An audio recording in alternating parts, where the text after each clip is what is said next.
You believe your choices are yours. You believe you decide what you want, what you avoid, who you trust. Yet even now, as you listen, forces are shaping your thoughts in ways you cannot see. Manipulation is not always loud, not always obvious. It is quiet, invisible, and it works best when you are certain you are free. This is the tension you live inside, the feeling of free will against the reality of hidden control. Every ad, every word from someone close, every cultural script you absorb carries influence you never chose. And the most disturbing part is not how others exploit this, but how your own unconscious does. You are steered not only by outside manipulators, but by the unexamined depths of your own mind. Carl Jung warned that what remains unconscious will rule your life. He spoke of forces inside you, powerful and unseen, shaping every decision while you stay blind to them. Most people never notice this, and that blindness is exactly what makes manipulation so effective. In this video, you will see what Jung called the darkest trick. A trick so subtle you almost never catch it, yet it quietly defines your life. You move through life believing you are in control. You pick your clothes, choose your meals, and decide who to love and who to leave. Every moment feels like a declaration of independence. Yet beneath this surface lies a different story, one far less flattering. Your conscious mind is small compared to the vast machinery of the unconscious. Science confirms what Jung insisted: most decisions are made before you even know they exist. You explain them afterward, telling yourself a neat story of choice. The truth is darker. Much of what you call free will is post hoc justification, not true control. Jung described people as possessed by forces they cannot name. You feel anger and blame the situation, not noticing the old wound driving it. You feel attraction and imagine destiny, ignoring the shadow projecting qualities you crave but repress in yourself. These unseen powers steer you more than reason ever does. This is the first layer of manipulation, not by corporations, leaders, or partners, but by your own psyche. The ego claims authorship of choices it never made. The shadow hides behind masks, tugging strings quietly while you defend the illusion of autonomy. You think you are choosing, but often you are being chosen, by the parts of yourself you refuse to see. And unless you confront this, external manipulation will always find fertile ground, exploiting the blindness you already live in. Manipulation is not simply persuasion or influence. In psychological terms, it is the art of shaping your thoughts, feelings, or actions without your informed consent. It works by bypassing awareness, slipping beneath reason, and reaching the emotional core where decisions are truly made. Think about how easily fear can override logic. A single suggestion of danger makes you abandon careful thought. Or notice how flattery can soften your guard, making you say yes before you consider the cost. These are not accidents. Manipulators target the unconscious pathways that govern attention and desire. They work with the emotions you cannot fully control. Projection makes the game even more effective. When you attribute your hidden qualities to others, you fail to see how your own shadow is being triggered. You think the other person is arrogant, while it is your repressed ego reacting. You think the other person is seductive, while it is your own denied desire steering the response. The manipulator only nudges. Your psyche supplies the rest. This is the paradox: you feel convinced that you are choosing freely, yet the choice was planted. You were led to the water and believed you were thirsty. You were guided to the answer and believed it was your own insight. That certainty is what makes manipulation so powerful. But what you see so far is only the surface. Behind every tactic, behind every emotional push, there lies a deeper mechanism. One darker, quieter, and far more invisible. Jung warned that unless you uncover this hidden layer, you will always remain vulnerable. And it is to this unseen dimension that we now turn. Carl Jung believed the greatest danger does not come from enemies outside but from the darkness you refuse to face within. He called it the shadow. The shadow is not evil by itself. It is the collection of traits, impulses, and desires you deny, repress, or hide from the world. Yet what you bury does not disappear. It waits. It acts. It manipulates. Ignoring the shadow makes you easy prey. When you refuse to admit envy, it slips out as subtle sabotage. When you deny anger, it leaks through passive aggression. When you dismiss desire, it re-emerges as obsession. The more you insist these forces are not yours, the more control they take. You become vulnerable, not because others deceive you, but because you deceive yourself. Consider the person who prides themselves on being moral and selfless. They condemn selfishness in others, convinced of their virtue. Yet beneath the mask, their hidden desires steer choices, small acts of superiority, subtle ways of controlling others under the guise of goodness. The shadow uses their ideal self-image as camouflage, pulling strings from behind the curtain. This is the terrifying contrast Jung emphasized. You are not only the person you believe you are. You are also what you have banished into the dark. And as long as that part remains unseen, it can rule you without resistance. Jung's warning was blunt: until you make the unconscious conscious, it will direct your life and you will call it fate. The shadow is the manipulator you never notice, and its silence is its power. To face it is painful. To ignore it is fatal. The choice, if it is truly yours, begins here. The most effective manipulation is not performed by others. It is performed by you, against yourself. Jung identified its mechanism: projection.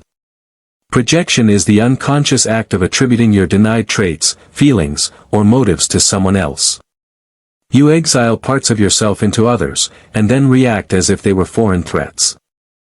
This is the trick you almost never notice. You think you are judging another person clearly, but in truth, you are seeing your own shadow reflected back at you. You condemn arrogance, yet it is your own swollen ego rising inside. You accuse someone of selfishness, while secretly maneuvering for your own advantage. You resent dishonesty, even as you lie to yourself. Projection manipulates you by distorting reality. Once the shadow is placed on others, you feel justified in your emotions. Anger feels righteous. Disgust feels moral. Attraction feels fated. Yet behind each reaction lies a disowned fragment of yourself, silently guiding your choices. The manipulator is not out there. It is within. Think of the conflict that erupts when you despise a colleague for being controlling. You push back, certain they are the problem. In doing so, you ignore the same drive in yourself, the hunger for control you cannot admit. The fight becomes a mirror, and the more you resist, the deeper the projection grips you. This is why projection is so dangerous. You believe you are defending yourself from others, when in reality you are being steered by the parts of yourself you refuse to acknowledge. The shadow uses projection to blind you. And as long as you remain blind, every manipulator outside will find an easy way in. Projection is not only a private weakness. Society has learned to weaponize it. The same unconscious mechanism that blinds you to your own shadow becomes a tool for media, politics, and advertising.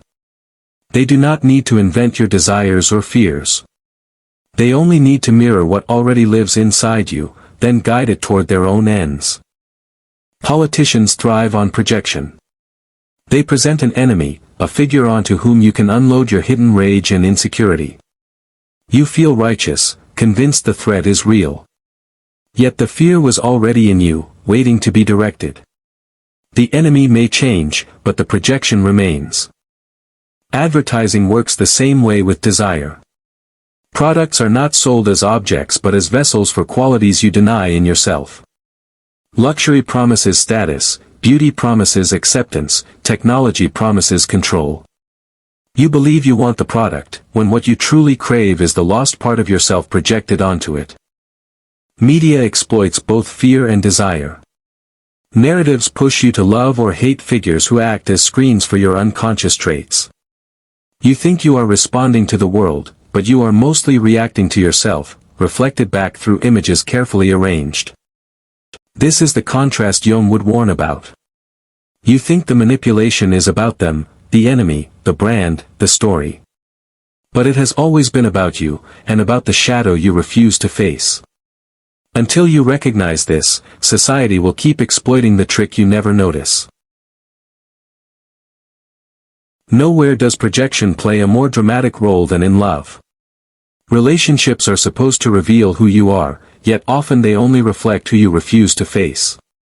Jung observed that intimacy becomes the stage where the shadow performs its most convincing illusions. When you fall in love, you often fall for qualities you have denied in yourself. You admire confidence, warmth, or creativity in the other person because you exiled those traits from your own identity.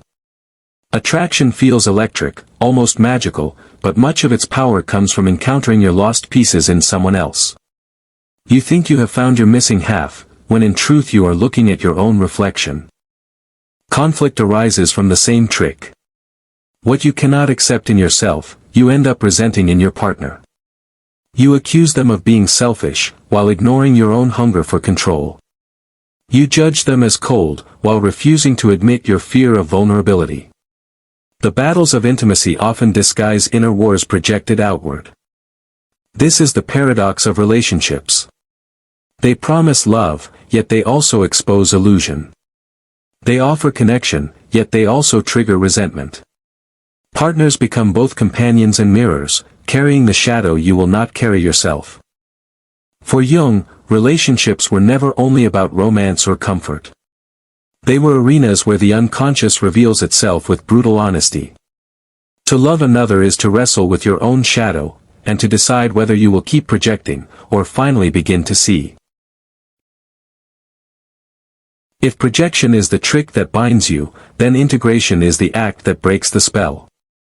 Jung's solution was not to destroy the shadow, but to face it, claim it, and weave it into conscious life. Freedom does not come from denying the darkness. It comes from owning it. The first step is self-reflection. Ask yourself, what qualities in others trigger me the most? What I hate, resent, or obsess over often reveals what I refuse to admit in myself. The second step is to reclaim these qualities. Instead of saying, they are arrogant, ask, where does my own ego seek dominance? Instead of blaming another's dishonesty, confront your own subtle lies. The third step is radical honesty. It means holding the mirror steady even when the reflection disturbs you. Few attempt this path. Most cling to their illusions, terrified of what they might uncover. But those who do the work discover something astonishing. By integrating the shadow, they are no longer manipulated by it. They stop projecting their fears and desires onto others. Their choices are no longer compulsions disguised as freedom. The reward is authenticity. Decisions align with truth rather than denial. Relationships grow deeper, less clouded by projection. Life becomes less about defense and more about expression. But Jung warned, the journey is demanding. To break the spell, you must walk into the very darkness you have spent your life avoiding. Only then can you claim your freedom. The darkest manipulation trick is not out there, waiting in the hands of some cunning manipulator. It lives within you. Projection, born from the unacknowledged shadow, turns you into your own puppet. You believe you are free, but your judgments, loves, and hatreds are quietly steered by what you refuse to face. This is the danger Jung warned about. Ignore the shadow, and you will remain blind to the strings that guide your choices. You will keep blaming others for what belongs to you. You will keep chasing illusions, thinking they are real. You will keep calling it freedom, while your unconscious decides for you. The challenge is stark. Will you confront your own darkness, or continue to live under its hidden rule? This is not an abstract question.